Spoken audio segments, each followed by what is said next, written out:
بسم الله الرحمن الرحيم. اعوذ باللہ من الشیطان الرجیم بسم اللہ الرحمن الرحیم الحمد للہ رب العالمین وبہ نستعین وهو ناصر ومعین اما بعد فقد قال مولانا امیر المؤمنین علی بن ابی طالب علیہ الصلاة والسلام خالط الناس مخالطة ان متم معها بکوا علیکم وان عشتم حنوا الیکم۔ محترم ناظرین، مولا امیر المومنین علی بن ابی طالب علیہ الصلاۃ والسلام کے 10ویں نمبر کے کلمات قصار آپ کی خدمت میں عرض ہوا۔ اس کلام کے اندر چند مشکل الفاظ آپ کے خدمت میں عرض کروں اور اس کے معانی۔ ان الفاظ میں سے پہلا لفظ ہے خالطو۔ خالطو کا معنی ہے مل جل کر رہنا یا معاشرت کرنا، اور یہاں پر خالطو فعل استعمال ہوا ہے مخالطہ کے مصدر سے، تو خالطو کا معنی ہے مل جل کر رہو، معاشرت کرو۔ اور اگلا لفظ ہے ان متم یا ان متم، اس کا معنی ہے اگر تم مر جاؤ۔ متم موت سے آیا ہے تو اس معنی میں اگر تم مر جاؤ۔ اور اگلا لفظ ہے بکو۔ بکو بکا یا بکی سے رونے کے معنی میں ہے۔ بکو کا معنی ہے تم رو یا تم روئیں۔ اور اگلا لفظ ہے ان عشتم۔ ان عشتم کا معنی ہے اگر تم زندہ رہو، اگر تم زندگی کرو۔ اور اگلا اس کے بعد جو آخری لفظ ہے وہ ہے حنو۔ حنو کا معنی ہے اگر وہ مشتاق رہیں، وہ مشتاق رہیں تمہارے۔ اب جو ہے ترجمہ اس کا سادہ سا ترجمہ یہ ہے کہ خالط الناس مخالطتاً۔ خالط الناس یعنی لوگوں کے ساتھ مل جل کر رہو، معاشرت کرو۔ مخالطتاً کیسی معاشرت؟ ایسی معاشرت کہ ان متم معها بکوا علیکم، اگر تم اسی معاشرت کے ساتھ اس دنیا سے چلے جاؤ، یعنی اس اچھی معاشرت کے ساتھ تم اس دنیا سے چلے جاؤ تو بکوا علیکم، لوگ تمہارے اوپر گریا کریں، روئیں، تمہارے فراق میں روئیں، تمہارے جدائی میں روئیں۔ وَإِنْ عِشْتُمْ، لیکن اگر تم زندہ رہو لیکن کسی اور جگہ چلا جائے، ان لوگوں سے جدا ہو کر کہیں اور چلے جائیں، تو حنوا الیکم، وہ تمہارے دیدار کے مشتاق ہوں۔ یہ در واقع مولا امیر المومنین نے ایک بہترین زندگی گزارنے کا طریقہ ہمیں بتایا ہے کہ کس طرح سے ہمیں اپنی زندگی، اپنے معاشرے میں کس طرح کی زندگی گزارنی ہے۔ اسلام نے انسان کی اجتماعی اور سماجی زندگی کو بہت اہمیت دی ہے۔ جو اجتماعی معاشرے میں ہم جو زندگی گزارتے ہیں، معاشرے میں جو ایک دوسرے کے ساتھ ہمارا برتاؤ ہوتا ہے، ہماری معاشرت ہوتی ہے، اس کو بہت اہمیت دی ہے، یہاں تک کہ بعض اوقات انسان کی فردی اور شخصی زندگی پر اس اجتماعی اور سماجی زندگی کو اہمیت دی ہے، فوقیت دی ہے۔ یعنی اگر کہیں پر میری شخصی زندگی کے منافع خطرے میں پڑ جائے، کس وجہ سے؟ اس اجتماعی اور سماجی زندگی کی وجہ سے، تو مجھے اپنی شخصی منفعت کو اس اجتماعی زندگی پر قربان کرنی چاہیے، اس اجتماعی منفعت پر قربان کرنی چاہیے۔ تو یہ اسلام نے جو ہے بہت زیادہ تاکید کی ہے۔ پیغمبر اکرم صلی اللہ علیہ وسلم کی ایک حدیث ہے، فرماتے ہیں کہ احسن مصاحبتاً من صاحبک تکن مسلمہ، کہہ رہے ہیں کہ تمہارے جو ساتھی ہے، تمہارے ہم عصر ہے، تمہارے ساتھ رہنے والے لوگ ہیں، ان کے ساتھ اس طرح اچھی معاشرت کرو، یعنی بہتر سے بہتر یعنی معاشرت کرو ان کے ساتھ، اچھے سے اچھے طرز میں ان کے ساتھ زندگی گزارو۔ کیوں؟ تکن مسلمہ، تاکہ تم مسلمان ہو جاؤ۔ یعنی مسلمان ہونے کے لیے اچھی معاشرت شرط ہے پیغمبر کے اس حدیث کے مطابق۔ یعنی اگر کوئی مسلمان یعنی عقیدے کے طور پر مسلمان ہو، لیکن اگر اس کی معاشرت اچھی نہ ہو لوگوں کے ساتھ، اس کا برتاؤ لوگوں کے ساتھ اچھا نہ ہو، اس کا میل جول لوگوں کے ساتھ مناسب نہ ہو، تو پیغمبر کی نظر میں وہ عملی طور پر مسلمان نہیں ہے۔ ٹھیک ہے عقیدے کے طور پر مسلمان ہے، اس کا جو ہے وہ ایک پاک جو ہے نا فقہی طور پر پاکیزہ شمار ہوگا، پاک شمار ہوگا، نجس نہیں ہوگا کافروں کی طرح، لیکن فقط عقیدتی مسلمان ہونا کافی نہیں ہے، عملی طور پر بھی مسلمان ہونا چاہیے۔ اور ایک اور حدیث جو ہے امام صادق علیہ الصلوۃ والسلام سے ہے، امام فرماتے کہ انہ لیس منا من لم یحسن صحبت من صحبتہ، فرماتے ہیں کہ وہ ہم میں سے نہیں ہے، انہ لیس منا، وہ ہم میں سے نہیں ہے، کون؟ من لم یحسن صحبت من صحبہ، اس کی مصاحبت، اس کی معاشرت اچھی نہ ہو ان لوگوں کے ساتھ جو اس کے ساتھ رہتے ہیں، وَمُرَافَقَةَ مَنْ رَافَقَهُ، اور اس کے دوستوں کے ساتھ اس کی رفاقت اور اس کی دوستی اچھی نہ ہو.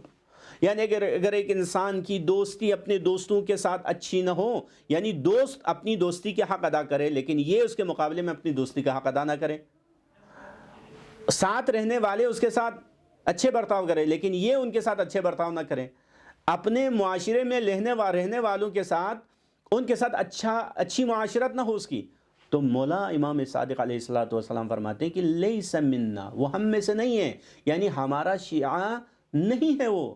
بس شیعہ ہونے کے لیے بھی شرط ہے کہ ہم اچھی معاشرت اختیار کریں، اچھا برتاؤ اختیار کریں لوگوں کے ساتھ. تو لہٰذا یہ جو نا اچھی معاشرت کی بہت اہمیت ہے اسلامی معاشرے میں.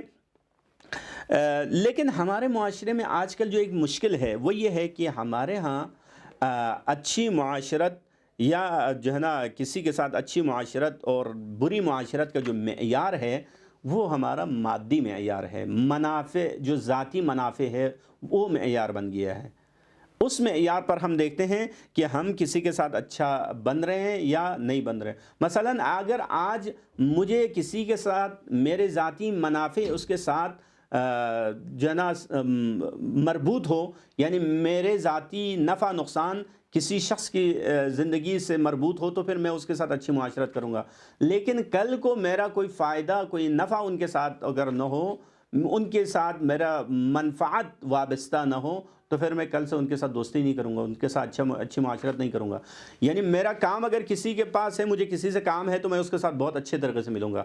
لیکن اس سے اگر کوئی کام نہ ہو تو پھر کوئی جانا خاص برتاؤ ان کے ساتھ نہیں کروں گا. یہ در واقع ذاتی منافع کی بنیاد پر، ذاتی منفعتوں کی بنیاد پر جو ہے ہم ایک دوسرے کے ساتھ اچھے برتاؤ کرتے ہیں یا برے برتاؤ کرتے ہیں. یہ بہت غلط ہے.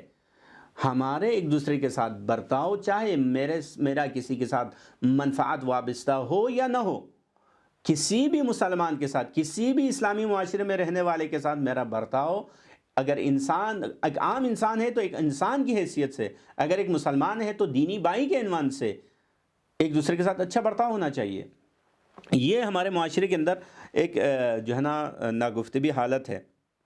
یہاں تک کہ اب تو ہمارے گھروں میں بھی جو ایک دوسرے کے ساتھ معاشرت ہے، ہمارے ایک دوسرے کے ساتھ رابطے ہیں، یہ بھی منفعتوں کے جو ہے نا ہتھے چڑھ گئے ہیں. اگر منفعت ہے، باپ کو بیٹے سے کوئی منفعت حاصل ہو رہی ہے تو پھر صحیح، اگر نہیں ہے تو پھر ایک دوسرے کے ساتھ رابطے اچھے نہیں ہیں. بیٹے کو اگر باپ سے کوئی منفعت مل رہی ہے تو رابطہ اچھا ہے، ورنہ نہیں ہے. ماں بیٹی کے درمیان رابطے، سارے رابطے اب اس وقت جو ہے منفعت کے گرد گھومتا ہے. کس کو کیا منفعت ہے، کس کو کتنی منفعت مل رہی ہے، جس سے جتنی زیادہ منفعت ملے اس سے اچھا برتاؤ، اور کسی سے کوئی منفعت نہ ملے تو کوئی برتاؤ نہیں، اچھا برتاؤ نہیں ہے. یہ بہت ہی ایک غلط تصور ہے، یعنی غلط رسم ہے ہمارے معاشرے میں. ایک اور غلط تصور ہمارے معاشرے میں اچھی معاشرے اس حدیث سے ممکن ہے پیدا ہو جائے. اس حدیث کو سننے کے بعد کوئی یہ کہے کہ بالکل صحیح ہے، ہمیں جو ہے سب کے ساتھ اچھے برتاؤ کرنی چاہیے، سب کے ساتھ اچھا برتاؤ کرنا چاہیے. ہمیں یہ نہیں دیکھنا چاہیے کہ کوئی گناہ گار ہے، کوئی برے کردار والا ہے، کوئی معاشرے کے اندر فسق و فجور پھیلانے والا ہے، کوئی معاشرے کے اندر جو ہے اخلاقی برائیاں پھیلانے والا ہے، کوئی جو ہے نا کرپشن کر رہا ہے، کوئی غلط سیاست کر رہا ہے، کوئی جھوٹ بول رہا ہے، کوئی جو کچھ کر رہا ہے. اچھا اس کے مقابلے میں کوئی عبادت کر رہا ہے، تہجد گزار ہے، مومن ہے، متقی ہے، پرہیزگار ہے، کوئی بھی ہو، ہمیں اس سے غرض نہیں ہونا چاہیے. ہمیں ہر کسی کے ساتھ اچھا برتاؤ کرنا چاہیے. یہ جو ہے نا تصور غلط ہے. برتاؤ ہمیں اچھا کرنا چاہیے، لیکن اس کا یہ مطلب نہیں ہے کہ اگر کوئی برائی کر رہا ہے تو اس کے مقابلے میں کوئی ری ایکشن نہ دکھایا جائے. اگر کوئی اچھائی کر رہا ہے تو اس کے مقابلے میں کوئی اچھا ری ایکشن نہ دکھایا جائے. دیکھیں، اچھا برتاؤ کرنے کا مطلب یہ ہے کہ میں بیجا میں اس کو کوئی نقصان نہ پہنچاؤں. اچھا برتاؤ کرنے کا مطلب یہ ہے کہ میرا اس کے ساتھ بیجا میں کوئی لڑائی جھگڑا نہ کروں، بیجا میں اس کے ساتھ میں کوئی نفرت نہ کروں. لیکن اگر کوئی شخص معاشرے کے اندر فساد پھیلا رہا ہے، کوئی معاشرے کے اندر برائیاں عام کر رہا ہے، کوئی معاشرے کے نظام کو خراب کر رہا ہے، کوئی ملک کے نظام کو تباہ و برباد کر رہا ہے، تو پھر مجھے اس کے ساتھ کون سا اچھا برتاؤ کرنا ہے؟ مجھے تو اس کے مقابلے میں آواز اٹھانی ہے اگر میں آواز اٹھا سکتا ہوں. اگر نہیں اٹھا سکتا تو کم سے کم مجھے جو ہے نا دل میں اس سے نفرت کرنی چاہیے. اگر آواز اٹھا سکتا ہوں تو آواز اٹھانی چاہیے، اگر میں کوئی عملی اقدام کر سکتا ہوں، ان کو روک سکتا ہوں، تو مجھے روکنا چاہیے۔ کیوں؟ اس لیے کہ خود مولا امیر المومنین علیہ الصلوۃ والسلام نے اسی کلمات قصار نمبر 374 میں ایک بہت ہی شاندار کلام ارشاد فرمایا ہے۔ اس میں مولا فرماتے کہ وَمِنْهُمْ تَارِكٌ لِإِنْكَارِ الْمُنْكَرِ بِلِسَانِهِ وَقَلْبِهِ وَيَدِهِ، لوگوں کے ایک قسم کی طرف اشارہ کرتے ہوئے فرماتے کہ لوگوں کے معاشرے میں رہنے والے لوگوں کا ایک قسم ایسا ہے کہ جو منکر سے انکار نہیں کرتے ہیں، منکر سے انکار کرنے کو ترک کرتے ہیں، یعنی وہ نہیں کرتے انکار، منکرات، برائیاں، فساد جو معاشرے میں ہو رہے ہیں اس کا انکار نہیں کرتے، اس سے نفرت نہیں کرتے، چاہے وہ زبان کے ذریعے سے ہو، بلسانہ وقلبہ ویدہ، چاہے زبان کے ذریعے سے ہو، چاہے دل کے ذریعے سے ہو، چاہے ہاتھوں کے ذریعے سے ہو، یعنی قدرت کے ذریعے سے۔ یعنی ایسا بندہ ہے کہ معاشرے میں کچھ بھی ہو جائے، یعنی نہ اس کو روکنے کے لیے کوئی کچھ کرتا ہے، برائی اگر انجام پا رہا ہے معاشرے میں تو اس برائی کو روکنے کے لیے نہ کوئی اقدام کرتا ہے، نہ زبان سے کچھ بولتا ہے، اور نہ ہی دل میں کوئی نفرت رکھتا ہے، اس سے کچھ بھی نہیں کرتا۔ ایسے شخص کے بارے میں مولا نے کیا فرمایا؟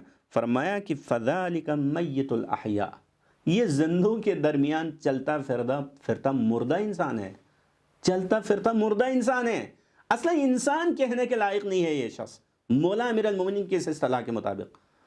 بس کوئی یہ اس مولا کے اس کلام سے کوئی یہ نتیجہ نہ نکالے کہ ٹھیک ہے دنیا معاشرے میں جو کچھ ہو رہا ہے ہونے دیں، کوئی اچھا ہو رہا ہے تو اچھا ہونے دیں، برا ہو رہا ہے تو برا ہونے دیں، ہم کون ہوتے ہیں کہ جو روکنے والے ہیں؟ نہیں، روکنا جہاں پر ضروری ہے وہاں روکنا بھی چاہیے، لیکن اچھے معاشرت میں، اچھے انداز میں، جہاں آپ اچھی گفتگو کے ذریعے سے کسی کو روک سکتے ہیں برائی سے تو اچھی گفتگو استعمال کریں۔ یہ نہیں کہا کہ آپ برائی کو روکنا ہی ہے تو پھر وہاں لڑائی جھگڑے کر کے فساد پھیلا کر جو ہے روکیں، نہیں، آپ اچھی گفتگو، اچھی معاشرت اور اچھے انداز میں برائی سے روک سکتے ہیں۔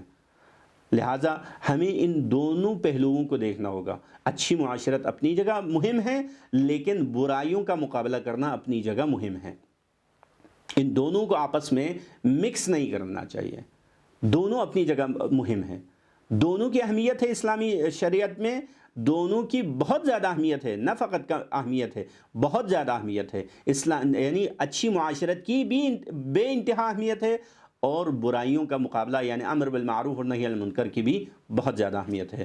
والسلام علیکم ورحمۃ اللہ وبرکاتہ۔